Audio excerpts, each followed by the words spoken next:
I'm Maria-Elena Giassi, and this is Currents.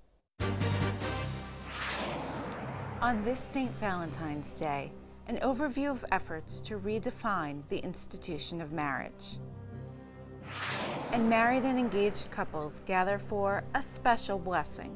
My hope for them is to continue, with God's grace, the wonderful sacrament of trying to love each other for better, for worse, all the days of their lives.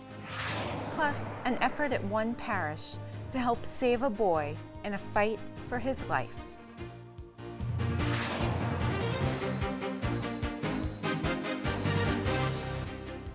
Good evening, and thank you for joining us. Liz Fabulous is on assignment in Rome. It may be St. Valentine's Day today, but attempts to redefine marriage are dominating headlines in some states. From Washington State, Governor Christine Gregory signed into law yesterday a measure legalizing same-sex marriage. Gregory, who is Catholic, had announced earlier this year that she was changing her position on same-sex marriage and supporting it. Washington's Catholic bishops reacted to that development, calling on the state's citizens to uphold the traditional definition of marriage. A same-sex marriage bill also advanced in New Jersey. Yesterday, that state Senate passed the measure. Speaking with reporters today, Governor Chris Christie called the vote good theater. Christie, who is Catholic and opposes same-sex marriage, says he would veto the measure and does not believe there are enough votes to override his decision. He says he would rather have voters decide the issue in a referendum.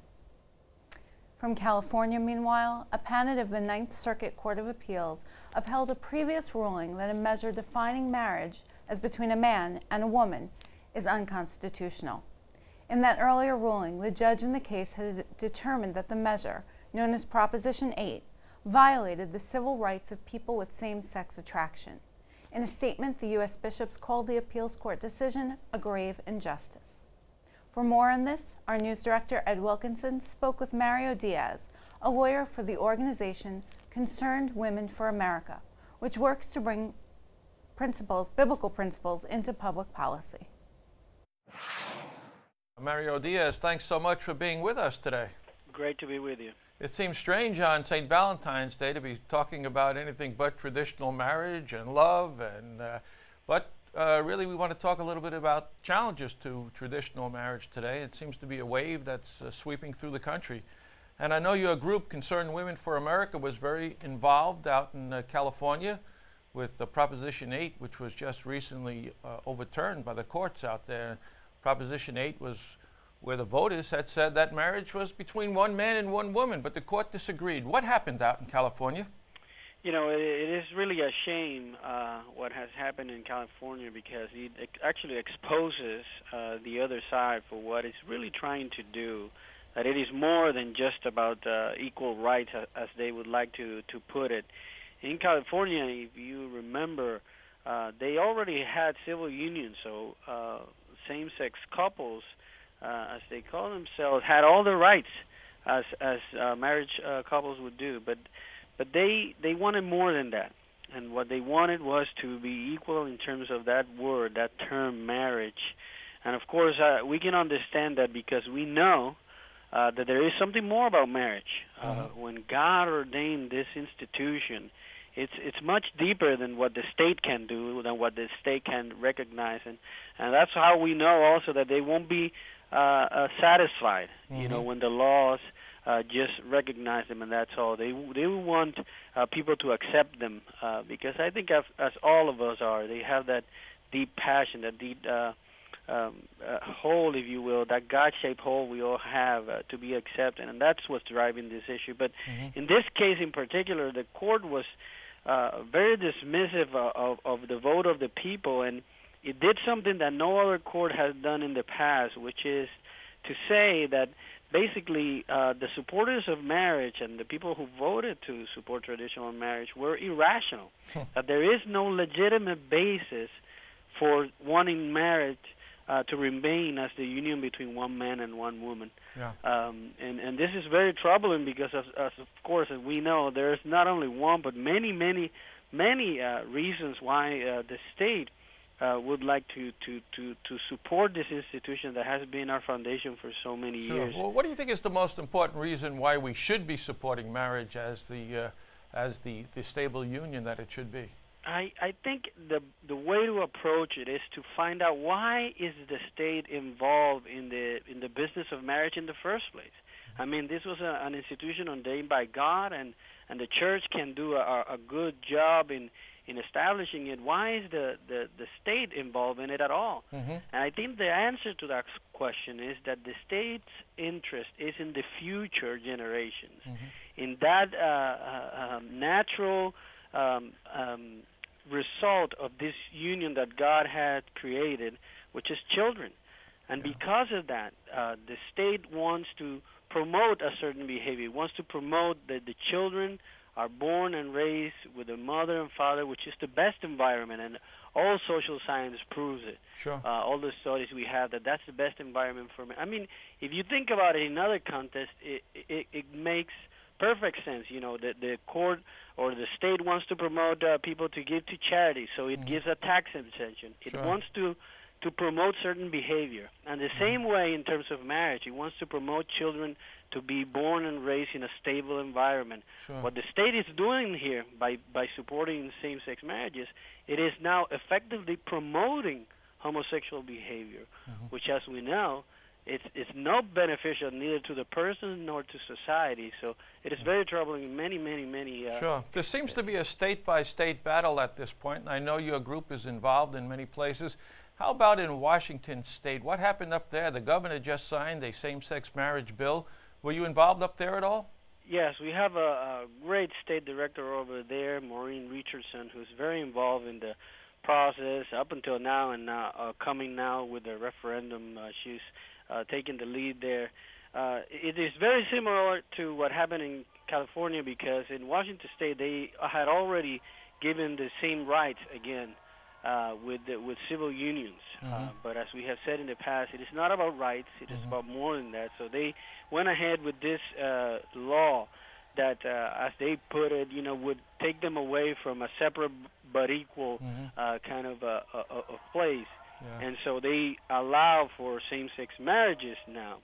And moving forward, then the only option then would be to do a voter initiative, which, as you know, every time the voters have had the opportunity to engage and say what they want marriage to be, even in California, which is a very liberal state, they have always stood up for the union of one man and one woman. Well, last question, as our time is running out, there is some sign of hope here in New Jersey, where the governor said he'll veto the bill, and he wants to put it on the public referendum down there. So is that a sign of hope, you think?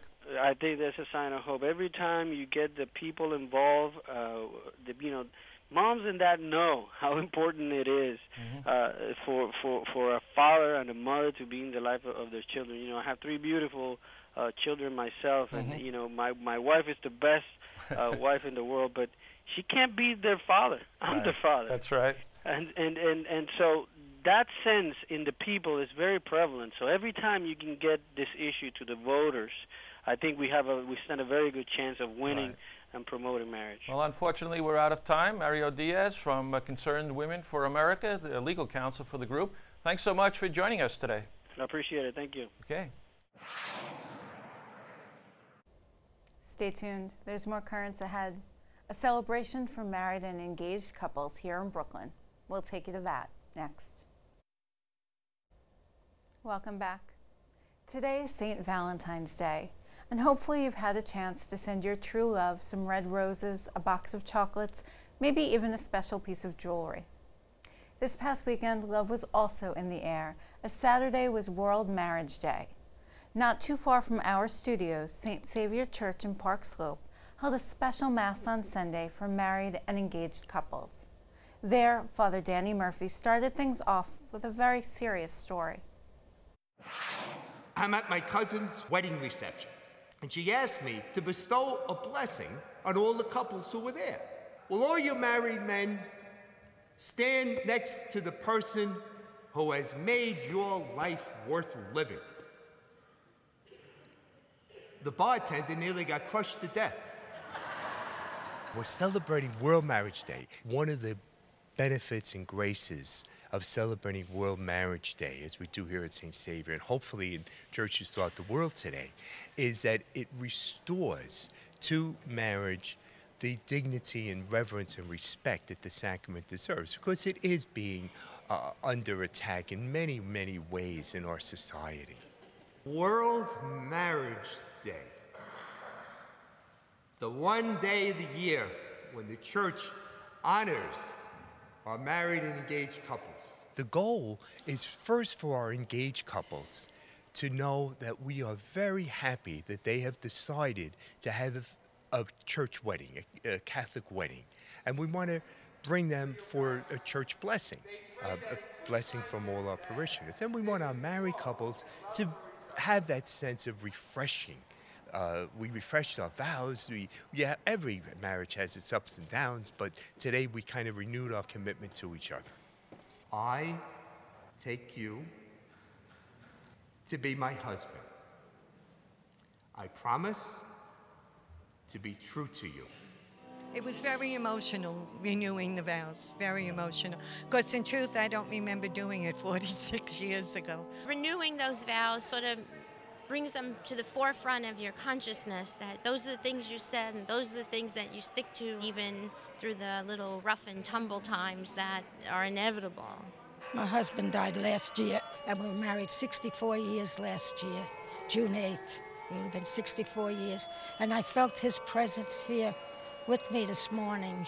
You know, it was such a, I just wanted to grab his hand, but I wish he is here in my heart and in spirit. A wise person, once said that marriage is falling in love with the same person over and over again, and that's what I plan on doing. It's hard not to. She's great, so. Thanks. In good times and in bad, in sickness and in health, all the days of my life. Doesn't that give you a glimpse of God? My hope for them is to continue, with God's grace, the wonderful sacrament of trying to love each other for better, for worse, all the days of their lives. Stay tuned. There's more currents ahead. A tete-a-tete between Planned Parenthood and a food pantry? We'll have that story and the rest of the day's headlines next.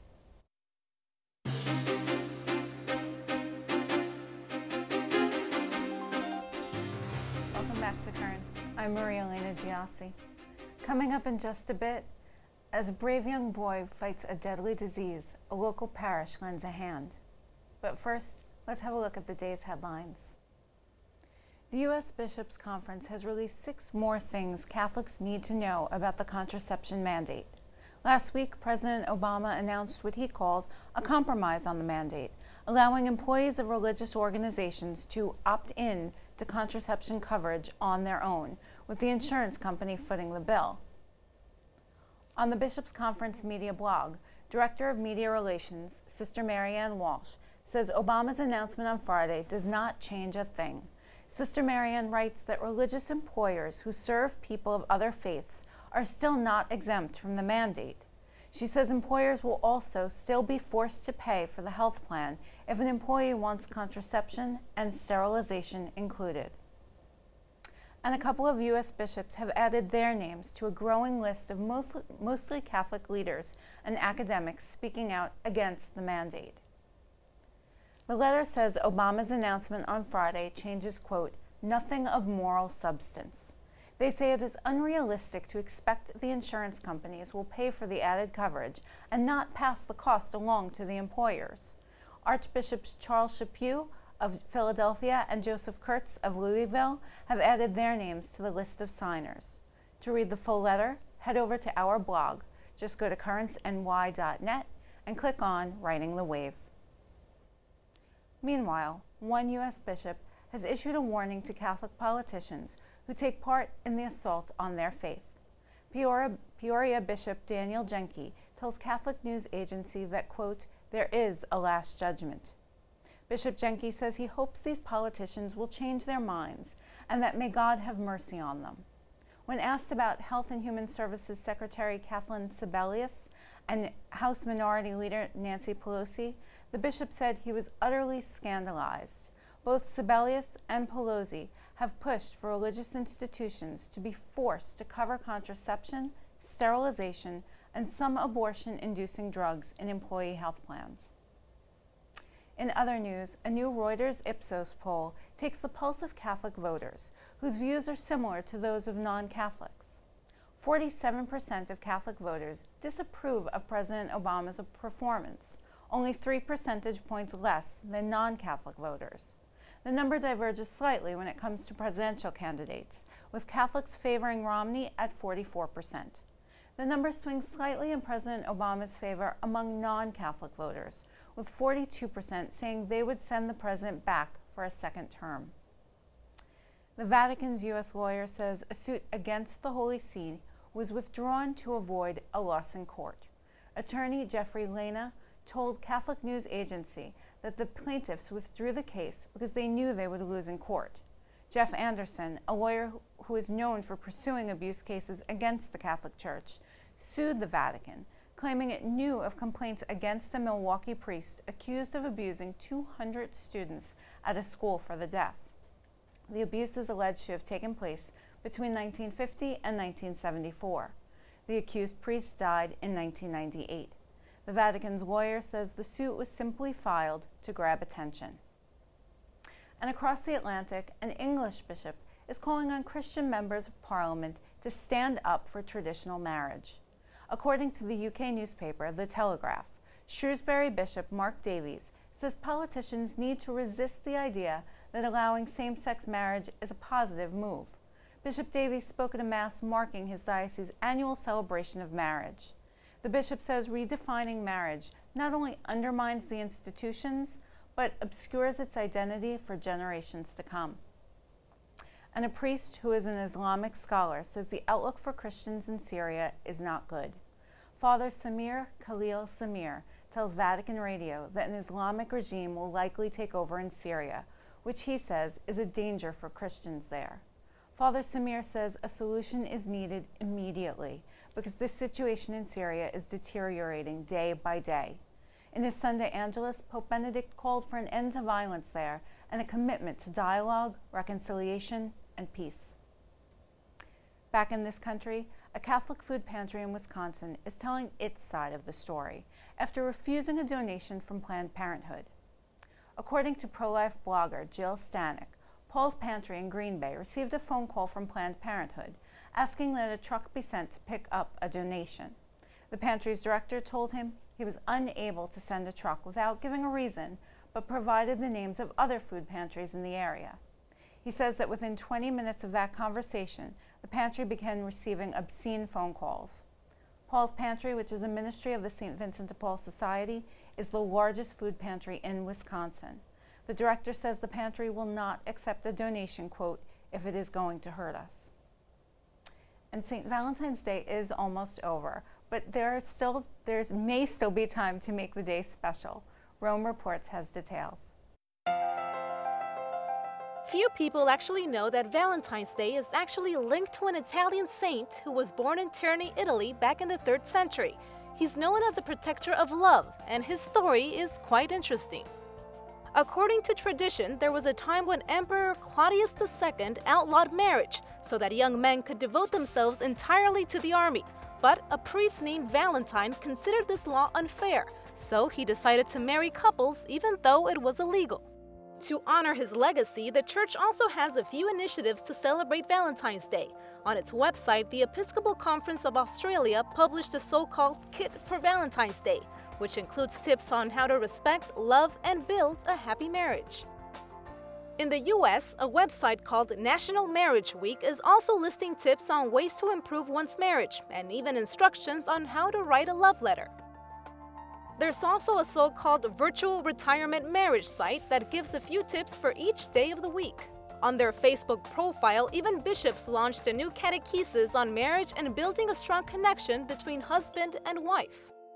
Meanwhile, a blog named Catholic Cuisine believes that love and food go hand in hand. Its website includes several recipes for unique Valentine's Day desserts. So, when it comes to celebrating Valentine's Day, these websites make it even easier to say I love you every day of the year.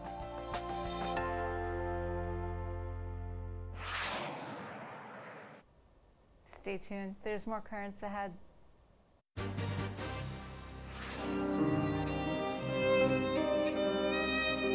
When we return, music is in the air at one Brooklyn parish. It's part of an effort to save a brave young boy. Anything that we collect we'll give to Aiden's mom and dad to help in some way, some small way, the enormous expenses that they've been incurring.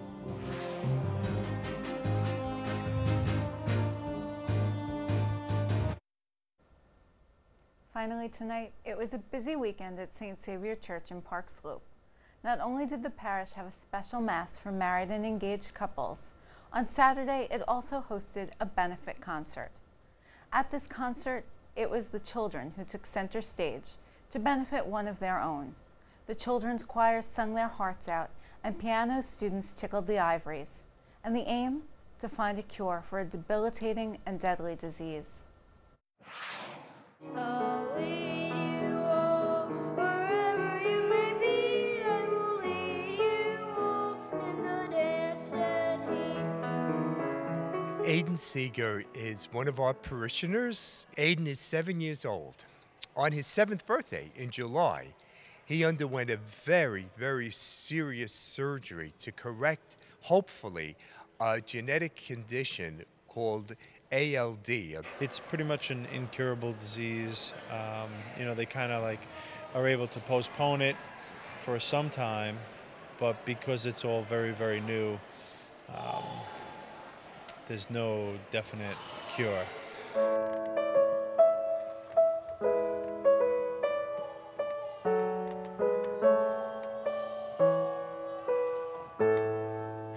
Our children's choir and children who are gifted musically in our parish are presenting this concert in honor of Aiden Seeger, and we're having a free will collection, donations, and anything that we collect we'll give to Aiden's mom and dad to help in some way, some small way, the enormous expenses that they've been incurring.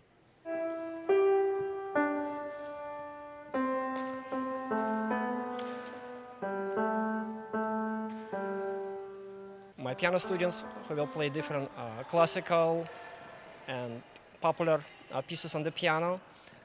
In the end of this section, I will play the piece I composed for this event, and I want to dedicate to Aiden Seeger, the piece called Night Swan.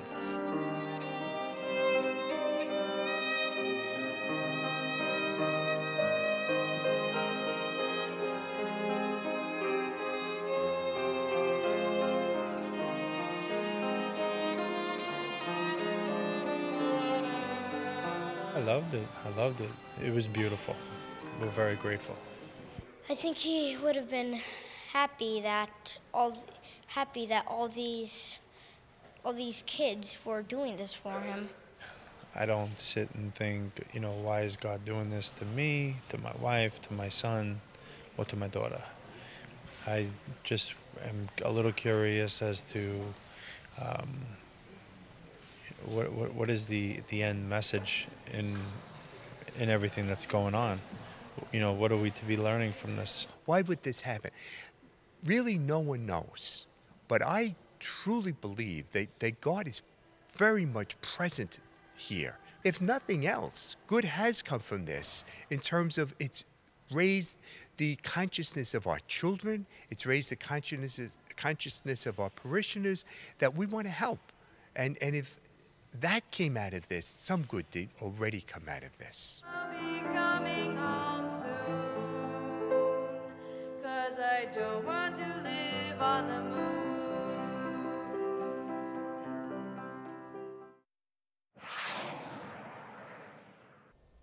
That is all for this edition of Currents. Coming up tomorrow, our Liz Falbus sits down with Cardinal Designate Timothy Dolan. We'll bring you that interview. Until then, be sure to visit us online at currentsny.net. You can also catch up with us on Facebook and Twitter, or email us, The address is dropusaline@currentsny.net. For all of us here at Currents, I'm Maria Elena Giassi. Thank you for joining us and have a good night.